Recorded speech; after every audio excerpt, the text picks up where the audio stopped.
L-aħbar li għal 5 sena konseguttiva reġu naqsu n-nies fir-riskju ta' faqar jew fl-esklużjoni soċjali intlaqat b'sodisfazzjon minn għaqdiet li jġildu għall-ġustizzja soċjali. Matthew Borg, segretarju tal-Alleanza kontra l-Faqar, għamel referenza għal fatt li dan huwa wkoll riżultat ta' miżuri diversi li ħallew il-frott. Ma News innota waħda mill-aktar li għamlu differenza. Iva, kien hemm xi miżuri li ovvjament ħallew il-frott kieku dan rapport ma kienx joħroġ b'dak ir-riżultat. It-tapering of benefits.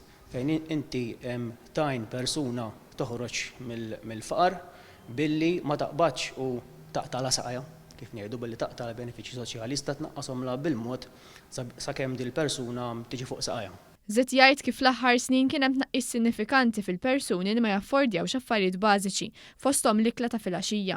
Materially deprived, ġifieri tip ta' faqar fejn inti kollok uħud mill-affarijiet bażiċi biex tgħix ħajja diċenti neqsin, xiġifieri naf pereżempju plazz ħun kuljum.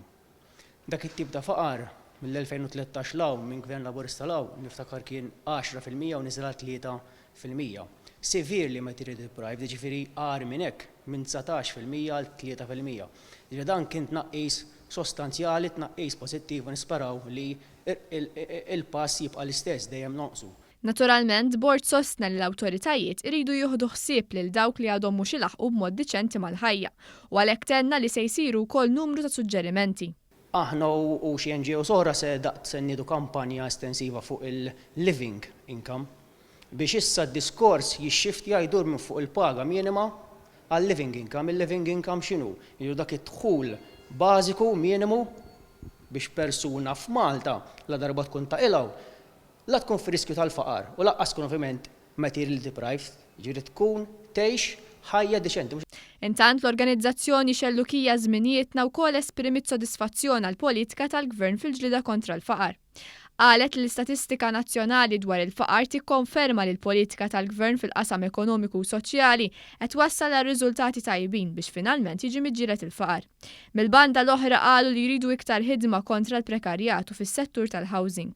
Sejħu bħala fid-direzzjoni tajba l-priorità tal-Gvern li jiżviluppa proġetti ta' akkomodazzjoni soċjali għalkemm iridu iktar kontrolli fuq il-prezzijiet tal-kera.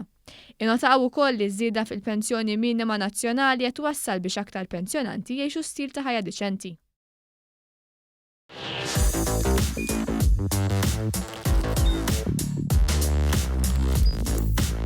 Idħol fuq one.com.mt u hemmhekk tista' tara l-programmi kollha li jxandru fuq One permezz ta' One Play.